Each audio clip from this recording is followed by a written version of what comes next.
Greetings, dear ones. I'm Kryon of Magnetic Service.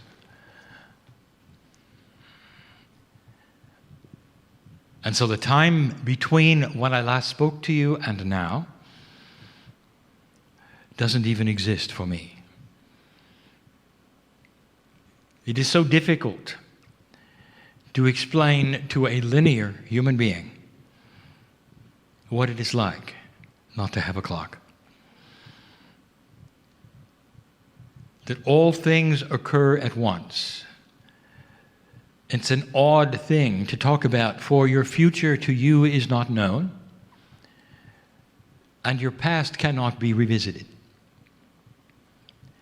And so to you, you are always in the present.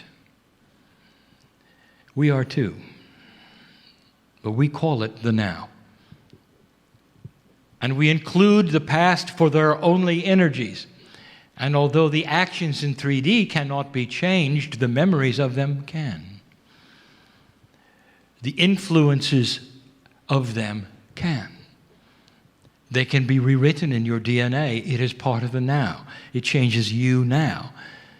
So something you do about your past changes the now. So what have you done, really? You visited the past.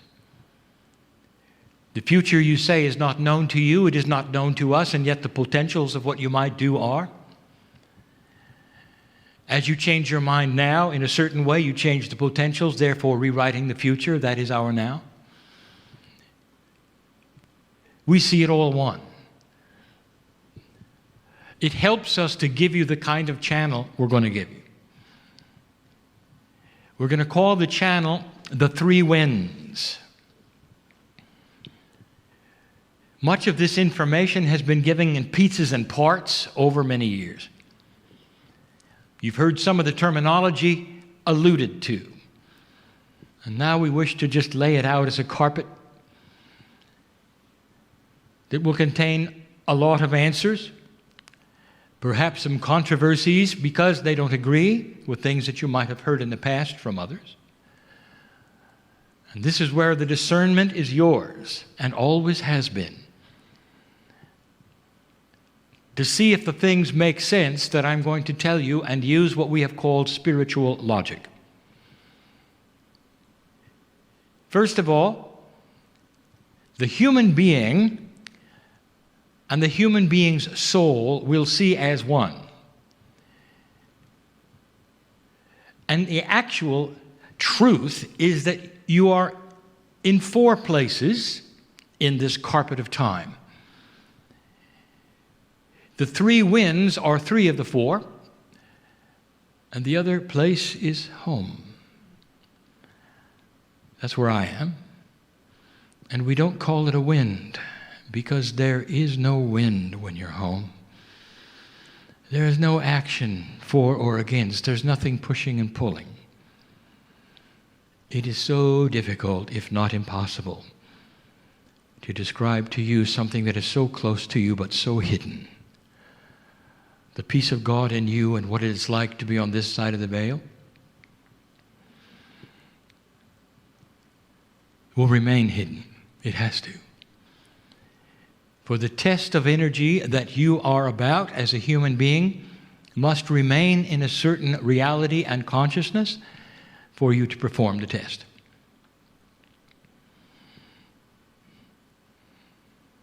But there's no wind when you're home. You're a piece of the soup of God, which is measured in unnumberable parts, and yet all is one. The very essence of entanglement represents God, where there can be many, but they all move as one. When you are in touch with your higher self, you are in touch with the one. Sometimes humans think that they'll get messages from angels, and the angels are giving messages from other angels, and so on and so forth. They'll see a hierarchy. In heaven, there's no such thing. For the wisdom of God is the wisdom that is a singular wisdom. It is always the same wisdom. The truth is the truth. And because you have a piece of God in you, you become aware of the truth all at once. And this is why you can take an awakening human being in another part of the world that is foreign to you, speaking another language which is foreign to you, and if you ask them about certain things, they'll give you the same things you believe, because it's coming right out of the same place. So honor your intuition as we go, that part of your mind which discerns as we go. And some of you may actually see what we speak of, the three winds. Human being, there's nothing more honored than the three winds. They represent the three states that humans are in. Two of them are brief and one of them is long. There is the wind of birth, there is the wind of existence, and there's the wind of transition. In your words, you would say birth, life, and death. We don't use those words. The wind of birth is different than just birth. For birth to you is the actual physical event. The wind of birth is you right before you enter. In each of these cases, we're going to start with dismissing the fallacies and giving you the rules, the truth. So let us discuss as much as we can and start with the wind of birth. You're ready to go back to the planet. What is involved? What energies have spun around it that get you to this place? Who is able to be in the wind of birth? These things are difficult to describe, for they're not linear. But you are aware of only linear things. So we're talking about coming back, are we not, after perhaps a lifetime you'd lived before. So you would expect in the wind of birth, you were about to reconnect as a human being into the planet in a certain way. So what are the rules of this as you connect again to humanity? Well, let me tell you what they're not. The first thing you should know is that the human being is unique. On this planet, coming and going, humans all are the same. They all have a higher self, every single one. The structure of the DNA and the potentials within are identical. And the only thing that differentiates one from another in the DNA would be the Akashic record. But the Akashic record holds within it the ability and potential for enormous energy, depending upon what you have done in past lives. If you have awakened to spiritual potential, there is more energy than if you have not. Therefore, the creation of an enlightened old soul is literally available at the wind of birth. For it's what you've done before, who you were, what you accomplished, if you have awakened earlier, if you're working the light puzzle or not. So the Akashic record is not just a record of how many times you've been here, but how much spiritual knowledge you've awakened to. For in that library that I spoke of before, that you pick up and hold through your life and into the next, will help you to know what the next life is going to be like. Because of the axiom we've given you before that says you will never have to relearn anything. That once you open the door, it is all available, all lifetimes, all learning. Therefore, what I'm about to tell you is this: the human being is a piece of God. unique. It is not an animal. Animals have their own kinds of energies, even some of them their own kinds of soul groups. Animals exist for several reasons, and we've told you before. All of them as part of the balance of Gaia and also as friends of humans. They hold the energy. Sometimes they love. They incarnate within their own groups many times. Their own soul groups coming back as animals. Many times as other animals. But listen to this. Never do they cross the barrier into a higher self being. Animals are not what you used to be graduating to humans. But it is very easy for humans to think that because this is the way school works. This is the way linear things work. You graduate into higher levels and you become better. Therefore, those who would look at the scheme of life would say, you start as animals and you become human, and you don't. The human being has the beautiful higher self. It's the core soul of God. And how much of that you can accept and open the door to see it while you're alive is how enlightened you become. There is immense planning to put you at the wind of birth.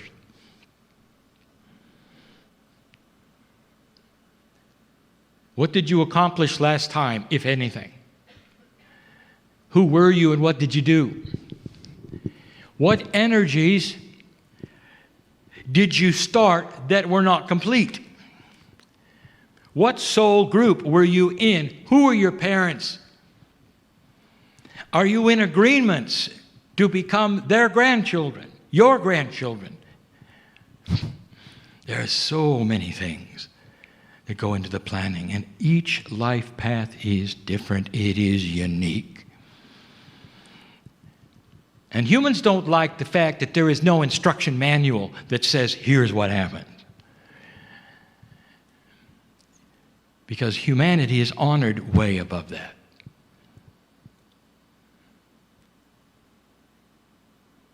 Let me tell you something that happens that I've not discussed before in this way. There are certain attributes that humans get after they're here, and we'll call them creative attributes, that are actually almost quantum, that take several lifetimes to complete. And so what happens to the creatives is that they will go through a series of numbers of lifetimes as though it were one in order to have completion. Famous artists will come back. The first thing they want to do is pick up a brush and continue, and they do. Famous composers, famous poets, sculptors. And they come back and keep going. Some of the masters of the old. And you play this classic music and you say, why they don't make them like that anymore? You're wrong, they're here again. And so the creatives and the energy that they set up is different from the others. And so at the wind of birth, you stand there as a completely and totally unique creature, ready to come back in the planet. You don't arrive with a blank slate. You have to know that. The only ones who arrive as a completely blank slate are the newbies. And we'll talk about that in the next wind. But this is a room of old souls. There are those who can read your Akash. And they won't be reading every lifetime. They'll be the ones that stick out. The ones that have a profundity about them, where you accomplished things, or perhaps worse, you didn't. Or dramatic things happen. It's all based on energy potentials. You'll hear that again.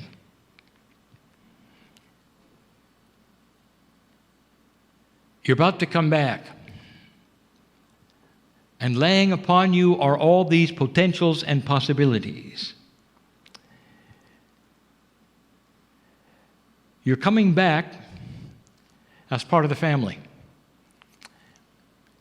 Where you will be, the gender that you will be, and the place you will be within that place is all part of the planning. The most difficult thing for me to describe to you is the planning. For this particular planning is not linear. It's not something that you would see on a spreadsheet. It's energy-based. And it's based in family. If you have awakened, there is potential there that is not there if you have not. And so an old soul will go to another place, perhaps, that a young soul would not. All in the wind of birth. And you're ready for it. And we've talked about that moment before, right before you come into the planet.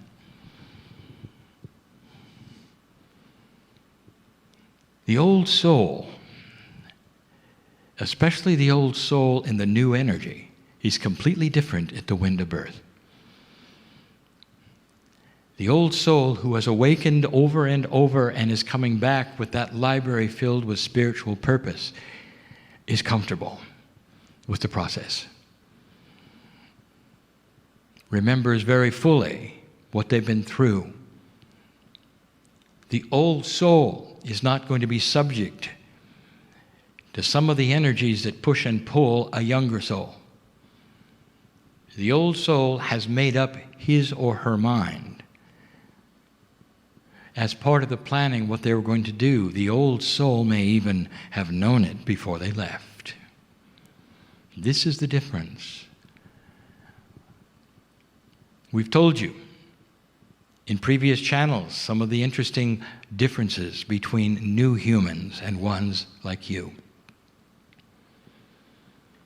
We told you that the DNA changes that you have provided through your enlightenment and knowledge is going to bring a child forward the next time you arrive who remembers how to read, who doesn't have to be taught everything, who can walk earlier and talk earlier because they remember it, because the bridge in their DNA is starting to be complete between what was and what is. Therefore, the human being to be born is not one with a clean slate that has to know absolutely everything from scratch, but comes in with a full load. And as their brain develops, they then remember who they are. This is the promise of the new energy. Especially after 2013, you're going to see some changes in your children as they come in. The encumbrance of a planet that was going to be destroyed will not be among them. The promise of a planet going into new, uncharted areas of quantum energy and discovery will be upon them. And they'll need a whole new set of tools. All this to say, watch for this. All at the wind of birth. They're ready to come in. Oh, you've all participated in it. Everyone in the room has participated in this. There is no newbie here. Not all of you are old soul, that is to say, have been hundreds of times, but all of you have been here before. It makes it interesting, does it not? For the absorption of this knowledge is different between you. Very different. Some will sleep through it. Others will be awakened by it. We arrive now at the wind of existence, and that you call life. Let us give you the rules. First, the things that it is not. No matter what you have been told on this planet, you are not here as punishment. You're not here to be tested. We call this a test. It's a test of energy that Gaia then measures and passes to the very fabric of the great central sun. It's a measurement of the earth. The test is whether humans can change that measurement. That's the test. Humans are not here to be tested. You're here as family. The bridge between the wind of birth and the wind of existence is where you remove everything you know about the truth. You're no longer aware that you are a piece of the universe of God itself, where you came from, or what you've been through. You awaken to potentials of remembering these things if you've learned them, or learning them for the first time if you haven't done it before. Old souls don't necessarily awaken at all. Sometimes an old soul who has had a very difficult and profound lifetime previous will skate through this life as a vacation and never wake up. But you know they're old souls when you meet them, and you can see it in their eyes. Some of you have even married them. And they may not be here at a meeting like this, but it's the very thing that attracted you. And that is why we say there are no rules that say you have to be here, that you have to awaken, that you have to help the planet, that you have to send light. There are no have-tos, dear ones, because it's complex with variety. And this time around, some are simply here to hold the energy of who they are. And next time around, they'll do the work. And some of you have had these attributes, and it's necessary. It's like a time of recalibration. And some of you would say, well, it's a waste of 80 years or more. It is not, any more than it's a waste of 3 weeks when you go on vacation. It's complex.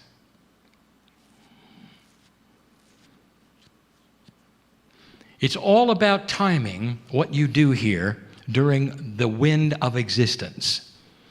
Who are you? How many times have you been? Will depend upon what you go through. This has nothing to do with spiritual accounting. It doesn't have anything to do with punishment or reward. It has to do with learning. The ones who have been here most often will know better what to do about the conditions they find when they arrive. You put it into 3 categories: new, learning, and old. The newbies who show up as they have to because the planet expands in population, you can know they're newbies in a minute because you say A and they say B. You'll ask them to go left and they'll walk right. They have no idea about anything, and it shows. They don't know how life works, and you slap your head because you can't believe anybody could be that way. They're new. They don't know about human nature, about human consciousness. They're the ones who can be tricked so easily by a human being who wants to trick them.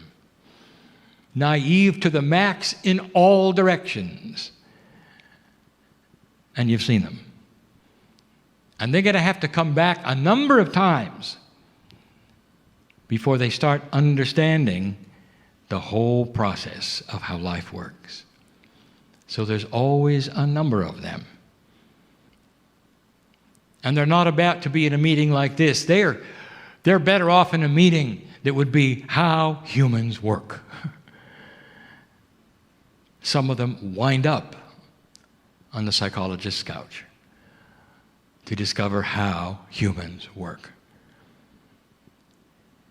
This sometimes will take them into poverty because they have no idea what to do from one place to another, and they make mistakes. You see them as naive and foolish. They are. And by the way, so were you. You get to a certain state where you come into the planet and you are aware of how things work, and then you become a learner. What else is there? These are the ones who are the potential awakeners. Well, these are the ones who have the potential to come to a place like this, hear the truth, recognize it or not. And if it's a or not, it just means it isn't time yet. Timing is everything. My partner asks many times, he said, why did I have to awaken to the truth in the middle of my 40s? It would have been so much more fun when I was 30, he said. And I have told him it's about timing. It's about placing him at the age he needs to be to do what he does now, and also what he's going to do next. I'll get to that. And so, dear ones, in these three categories, most of the ones who sit in the chair are in the third category, and that is old soul. The ones who have awakened and are sitting, waiting for the instructions on what to do next. For they know their life's path.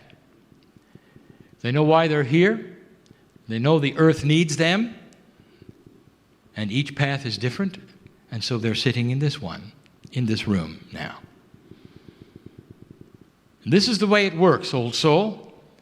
For some of you have awakened many times, and your library is thick with spiritual purpose, and some of you have just awakened, a few of you, this lifetime, but you're an old soul.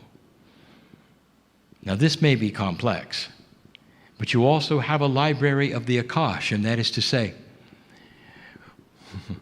what is there that is truth that you can pull from, that perhaps you didn't live personally, but it's there anyway? Now this is very difficult, but now I broach a subject that I have not broached in this fashion before, so listen carefully. If it is true, dear human being, that you were seeded by an ascended race, that means that they are in your DNA. Everything that they know is in your DNA. You know where I'm going, don't you?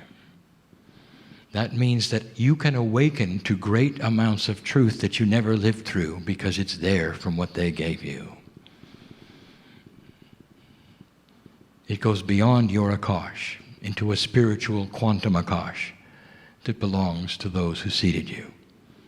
And you start to pick up the truth of the universe, of the galaxy, of existence of God, way beyond your years. This is a new energy attribute that we wanted to give you this day.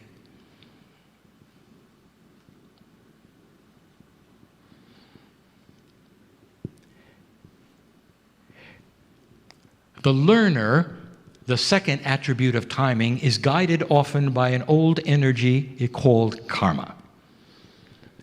So let us make it straight what it is. Karma is unfinished business from one lifetime to another. It pushes and pulls you into areas, and it has nothing to do with predestination. It has everything to do with predisposition. If you have a lot of karma, you're predisposed then to move left or right when certain conditions happen based upon the energy you came in with that pushes you there. We gave you information back in 1993 when Kryon Book 1 was published that the old soul, the one reading the book, has the permission to drop their karma completely and take the tiller of their own energy and steer it into an enlightened earth. And we continue to say that and let you know that karma is an old system of learning and you're beyond it. It's needed, it's still there for the learners. By the way, karma is not even available to the newbie. The new one coming in has no energy to pull from. That's why they're clueless. But the second, third, and fourth time around, they start gleaning the energy that they produced as a clueless human. And then it pushes them and pulls them into other places, and that is karmic. They then come in with karmic family. They come in with karmic groups. You don't have to. Once you drop karma, you have severed that energy completely, and it means the next time around, dear human being, dear old soul, you can call your own shot. And what we mean by that is you can plan today for what you're going to do the next time around. But I will warn you, don't plan it in 3D. You plan it with the love of the higher self together. Some of you have had those sessions already, and you know what you're going to do, clearly. Some of you know where you're going to be, clearly. This is part of the new energy that speaks to you clearly. I want to talk about contracts because this is misunderstood. Some of you will come in and say, I am here doing what I'm supposed to do in this city because it is my contract. And another human being will come along, perhaps with a better offer. Perhaps it's romantic. Perhaps it's spiritual. And part of you pulls in that direction and says, should I or shouldn't I? And you bolster yourself up and you say, my contract is to stay here and do this, and I will give you a word that you should remember. Nonsense. Your contract is in invisible ink. And every single day of an old soul's life, it is rewritable. Did you know that? The only contract you have, old soul, is to be here, and it's been fulfilled. Now pick up the pen and write it every day. And if synchronicity comes along and sweeps you into another area, view it for what it is, what you ask for. Feel it as it occurs. Is it true? Is it not? Should it be? Should it not? And go with your intuitive feeling. And write it in the ink that is invisible, that will disappear tomorrow as you rewrite it into something even better. A contract is not something that you have today that is linear, that you have to go through. And so when you use the word, use it properly and understand it. It's day by day. Old soul, right now, you've never had an opportunity in this new energy to change the wind of existence like now. In these next few years, you'll decide collectively on this planet a number of things. Through very slow attrition of the old energy dying out, you will gain the upper hand. There will be greater integrity. Old souls will create it. The very plan of what the earth is about will start to shape up. Eventually, someone will come up with the idea of an alliance of nations and promises of help for one another.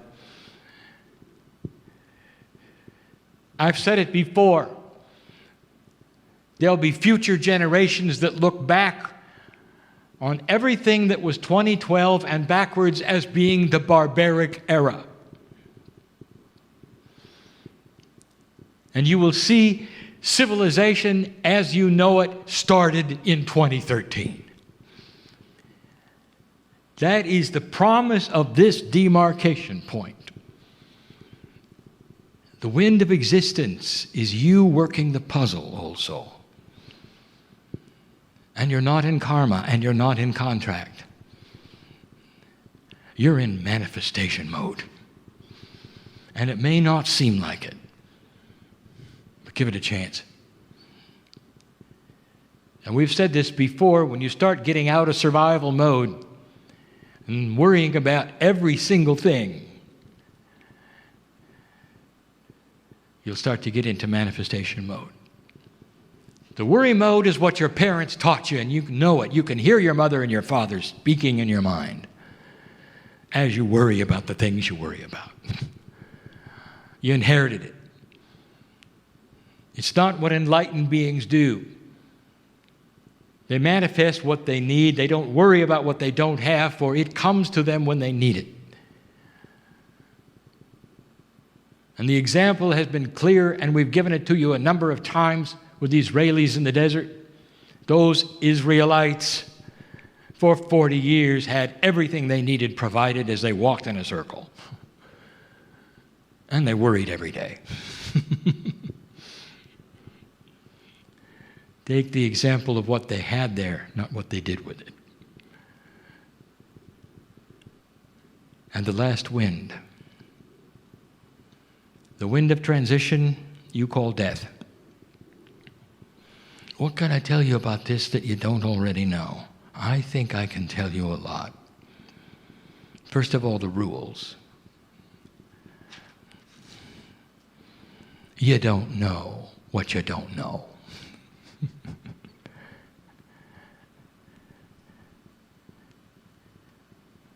You don't know when it's going to happen. We need to keep some of you here a very long time because you're not done with what you started. Others of you, we need to have transition soon. By the way, we have no clock, so don't read anything into soon. Sooner than later. For the same reason, we need you at a place when you're young. We need you to keep developing what you're developing now because you'll awaken to it and you'll have youth. We need you to be a certain age to run for office, to take an enlightened state right into the parliament. We need to have you young for certain reasons that should be very obvious to you as you think about it from our standpoint. Old soul. And so you don't know. Cast away the fear of you don't know. To understand that these things have the reasons that are profound and you helped plan them. The very awakening process helps to decide when you're going to transfer the energy. Oh. I want to give you an attribute you hadn't really thought of. Death is fearful. In the corporeal sense, you can see it on earth, that everything survives. The last thing anything wants, even a bacteria, is to die. Survival then pushes you to life, and nobody simply walks into death without fear. And that will remain that way, and it should be that way. But there is a gift for you that we give you, and you don't even know about it. And I'll tell you what it is. At the moment of transition, when the heart stops and the last breath is exhausted that you will breathe, and another one does not come, and we know that the transition is happening, we're there. Oh, we're there. And all the angels of the great central sun are there. And they kindle a light that puts you in peace so that fear cannot exist. And in a fraction of a second, you know it's okay. You might call it a spiritual anesthetic. We call it the gift of heaven. So that the wind of transition from a quantum standpoint is beautiful. That you don't go from that fear for that instant when you realize you're not going to take another breath. It's only for a second. And then it's gone. And you're moved into the process of a 3-day remembrance of who you are. Part of you remains here. Part of you is with us. And all of it is beautiful. Some humans have gone through a near-death experience and explained it the best they could, and they came back different. Oh, a human being, they saw a piece of it. They saw a wing of the one angel. And when they came back, they said, "You won't believe it. I was dead for a moment, and I couldn't believe it. It was beautiful. I heard singing," they said. Ask them. And they'll tell you. And that is our gift. And we've never talked about it before. The gift during the transition. There is no sting in death, human being. The only sting is for the ones who remain and don't know where you are. I'll tell you where you are. You're out of 3D. But you can see them. Everyone you loved and lost, dear one, is still here. The crystalline grid contains their memory. Some of them move into your guides. The parents you've loved and lost will be with you till your last breath in certain ways, holding your hand. This is complex.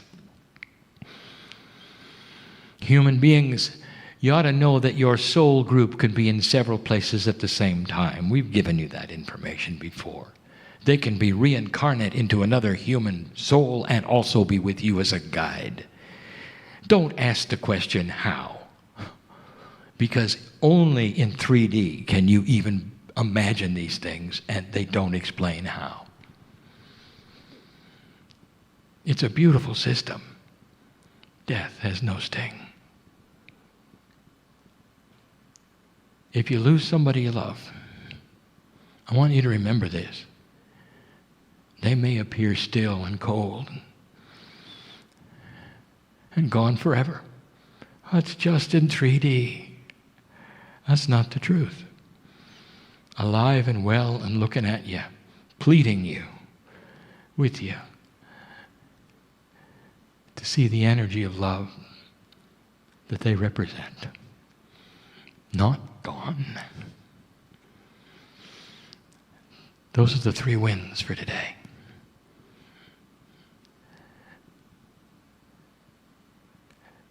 I love to talk about these things, for they are near to me. I work with all 3. I'm working with them right now. The energy which is Kryon is a group, just like all of you are. And the part of the group right now which is consoling those at the wind of birth that it's going to be okay. And welcoming those in the transition that know it's okay. And working with those in existence who are not really sure. This is the role of spirit through the higher self that is yours. Discovery of God inside. The plan is beautiful, dear ones.